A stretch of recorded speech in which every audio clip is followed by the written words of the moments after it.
Today on the channel, I'm going to show you how to play the song Wonderful Tonight by Eric Clapton.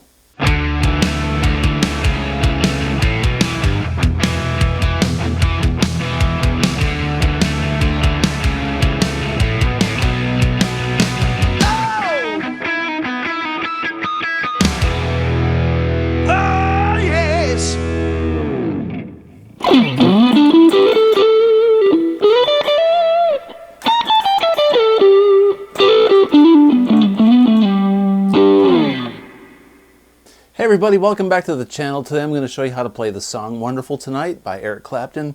This is a beautiful song. It's got a great strat tone. I'm going to give you some insight on improvising over the jam track that you can find online for this song, and also break down the verse, the chorus, and the main lick in the song, okay?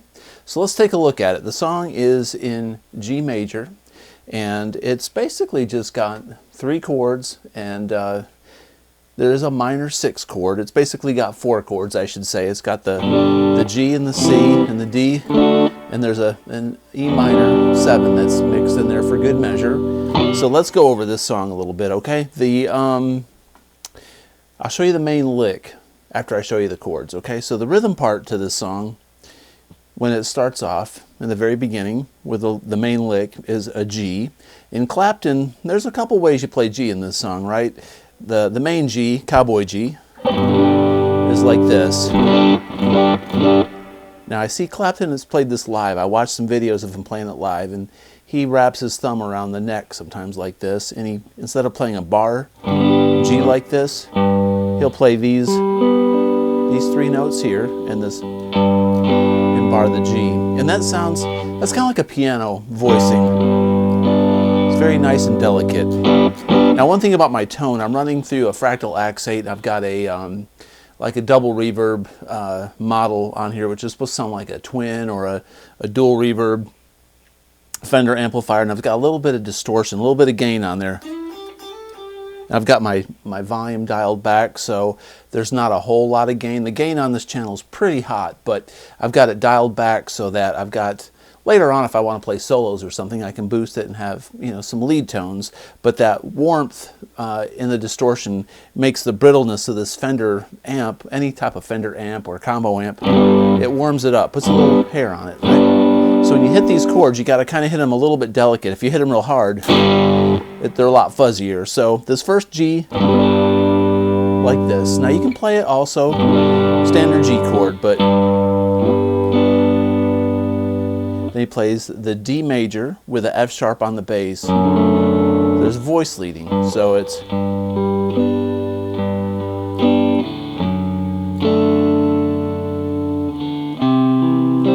C, D with the F sharp on the bass.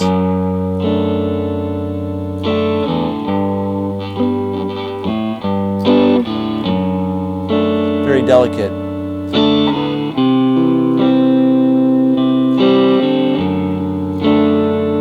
Okay, so basically what I'm doing with this strumming pattern is I'm going to hit the bass note first, then the chord. You can arpeggiate just a little bit. Now, arpeggio is a broken chord, so you can play the bass note and the chord, or you can break it up.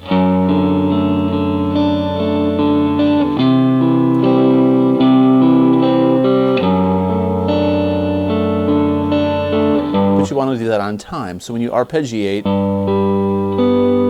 try to play on time with the song. It doesn't really matter how you arpeggiate it, as long as you're playing to the music, you're playing to the rhythm, and you're playing something that fits. Less is more in a song like this.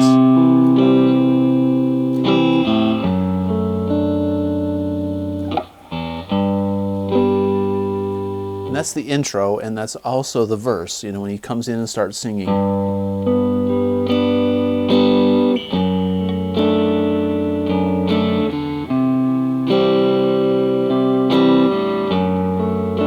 Now you can play the D without the F sharp in the bass, but it sounds really nice to do that voice leading.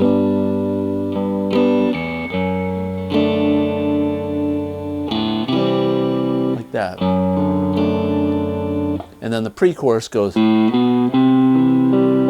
C, D, without the F sharp, then a G, D with an F sharp bass, E minor 7. And we repeat, we kind of go in A, B, C, it says open on the A, 2, 3, arpeggiate, D, G, D, F sharp, bass. Now this E minor 7, you can play a standard E minor if you like, but I do the E minor 7. And I've seen Clapton play this live, and it looks like he does it like this way also. And all we're doing basically is leaving the ring finger and the pinky on the 3rd fret on the B and the E string and playing this E minor like that, okay? So G, D, F sharp bass, E minor 7. So the pre is just C, D, G, D with a major 3rd on the bass, E minor 7.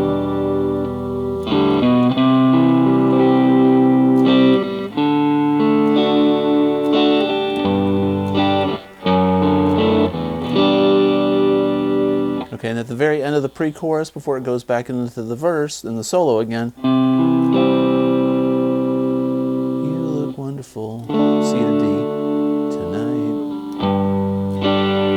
into the main lick. And once again, I like to play it like this. I never realized it until I was analyzing it earlier this week, and I saw some videos of him playing this chord like that, and I thought, you know, that's nice. Little nuances like that. Now Clapton has probably played this 100 different ways during his career. You know, this is a real basic song, but it's what Clapton adds to the feel of the tune and the dynamics and the way his band interacts with him while he plays it that makes the magic. So when you're doing rhythm guitar, it's very important to be part of the band, not the main instrument. So when you're doing rhythm, you want to make sure that your parts leave enough space for other musicians, organs and keys and bass and, you know, little drums and percussion, background vocals, to each have their little part of the color palette that makes the song what it is. And then when you play the lead, hopefully the band will do the same thing for you and give you the space you need. So the solo in this song, the lead, is it goes like this, and then I'll show you kind of a variation also.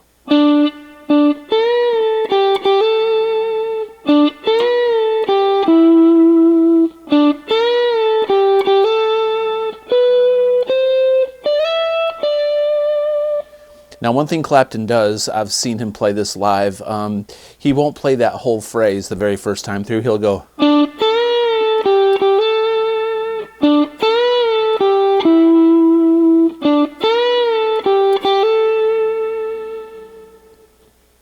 he stops right there, then he'll go,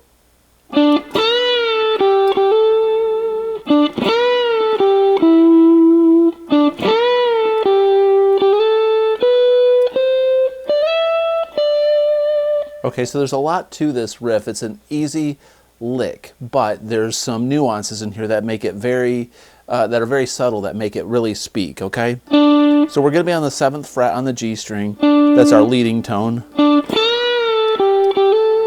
All right, so we're going to go 7 on the G, and then we're going to jump up to with our pointer finger, then with our ring finger on the 10th fret, we're going to bend it up a whole step and release. And then go 8.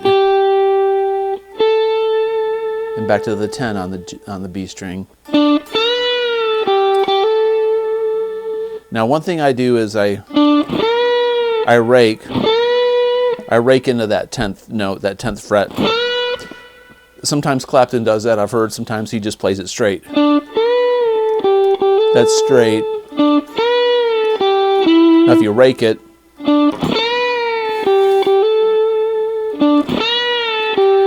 so if you rake it, you're going to hold your fingers over the strings, like your pointer finger, and you're going to mute them, but you're going to, when you hit the 10th fret on this B string, you're going to fret it. And I'm putting a little bit of vibrato. Now the vibrato that works best for me is if I if I put my middle finger in front of my ring finger, so my middle finger's on the 9th fret, but my ring finger's fretting this note on the 10th, and I can get a lot of grip on that note, and I can really move it in time.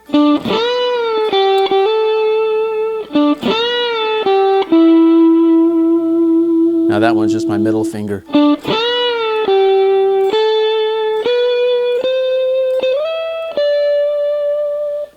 Now with my vibrato, the vibrato I've developed over time, I make sure I vibrato in rhythm with the song.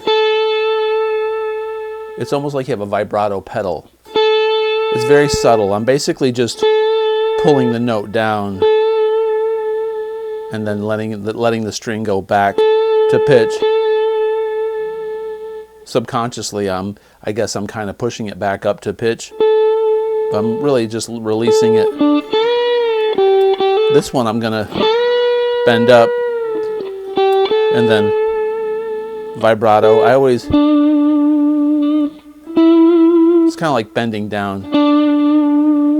There's a little bit of an up. If you do the up bend, it's like that. Mostly it just downward bends. The only time that doesn't work is if you're on the high E string, because you got to bend it up at that point. There's no fretboard left to bend down. You just be like.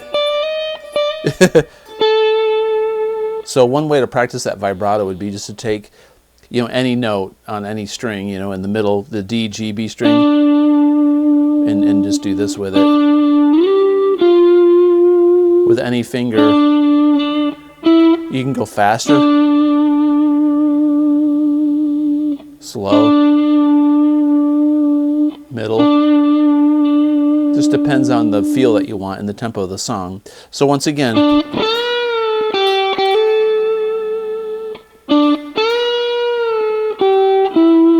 that next time it's 10, release, 8 on the B, and then 9 on the G. It starts the same way, then 10, 12, 13, slide up 15 to 17, and then 15th fret. Some nice vibrato. Once again.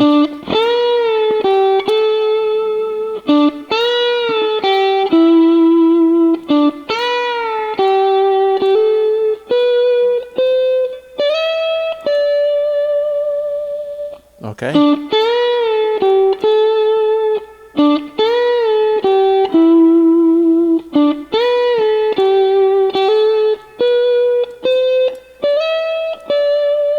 Now on this bend on the 10th, you want to really bend it accurately because you're going to bend it up one step so it sounds like you're playing the 12th fret.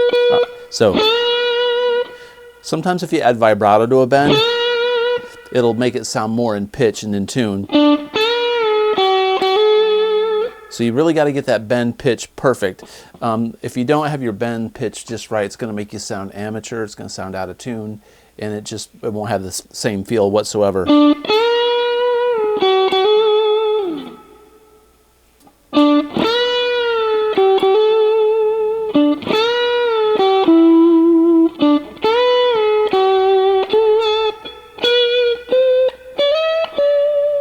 My B string's going out of tune. New strings. Okay, now when you improvise over this song, Clapton takes a few leads in this. When you see him play it live, he'll play sometimes some little extended solos. Now this song's in G major, so G major is the same thing as E minor. So if you play an E minor pentatonic scale in this song, it's the same thing as G major. But you want to focus around, G as your tonic note. So if we're up here on the 12th fret and we play E minor pentatonic, you can play that scale all day long in this song. And also, Clapton does the next position up. He'll go.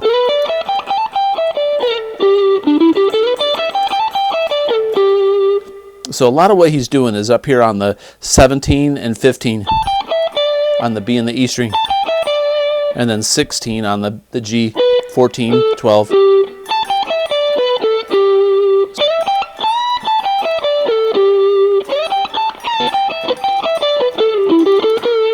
Now our tonic note, meaning our pitch note of G, is on the 15th fret on the low E, it's on the 12th fret on the G string, and it's on the 15th fret on the high E. So if you notice, I'm playing my leads focused around those tonic notes. Or the 5th, which is a D.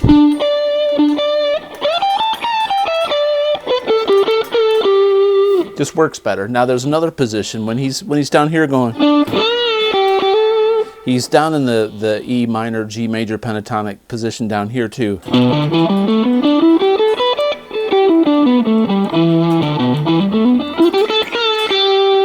So what that is, that's going to be on the 7th fret, 7 10 7 10 on the E and the A. Then it's going to be 7 9 7 9 on the D and the G. Then it's going to be 8 10 on the B, and then 7 10 on the high E.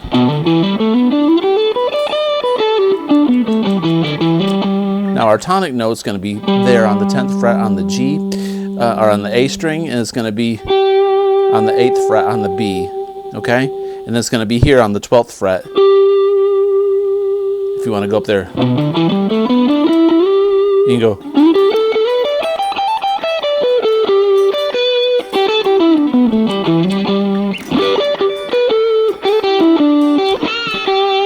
So you can kind of blend these positions together, and really look cool, and your riffs will sound fresh, because when you do different patterns that you're used to in different positions, they're fresher sounding. You'll notice with your ear that, hey, that sounds different. I'm playing this same type lick, but it's on a different section of the fretboard, and your solos will sound cool.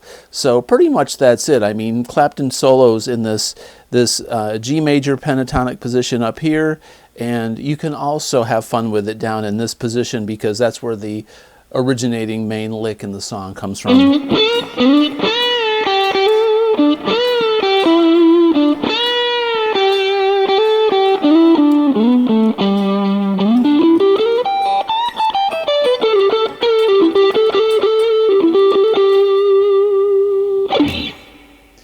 All right, there you go. That's wonderful tonight. Hope this quick lesson was helpful, beneficial, you enjoyed it. If you like this kind of content, please consider subscribing, comment below, and as always, have a great day. Peace out.